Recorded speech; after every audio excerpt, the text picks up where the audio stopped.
আপনি বুঝেন না? আপনার ছেলের চেহারা দেখলে বুঝেন না? এই চুল আপনি জিজ্ঞাসা করলেন না, কিরে বাপ আমি মুসলমান, আমার দাদা, তোর দাদা মুসলমান, তোর বংশের 14 গোষ্ঠী মুসলমান, তোর চাচা মুসলমান, তোর ডানে বামে মানুষ মুসলমান, তুই এটা কার চুল রাখলি? কোন কুত্তা জানোয়ারের চুল রাখলি তুই? এটা জিজ্ঞাসা করলেন না কেন? আমনে বাপ না? আমনের বুঝি কেল বেঁচে বাজার সদাই করতে?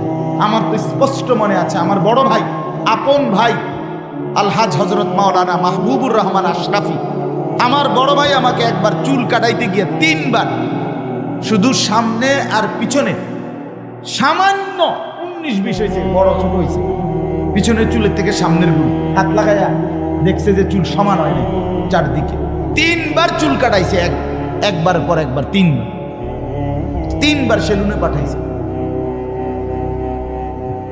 তাইলে আমার ভাই আছে, আমার অভিভাবক ছিল।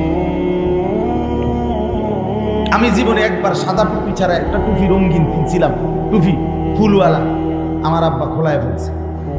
বুঝছে না ফুট, আমি জীবনে কোনোদিন সাদা টুপি ছাড়া পড়ি নাই, তুইও পড়বি না। না যায়জ না, সেটা ভিন্ন কথা, আমার বাবার আখলাক এটা।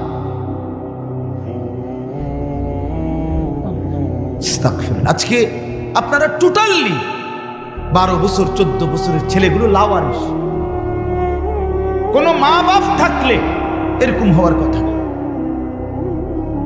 অভিভাবক যদি নজর রাখতো, মা বাপ পাগল হইয়া কাঁদতো, পাগল হইয়া মাটিতে গইরাইয়া কান্দার কথা।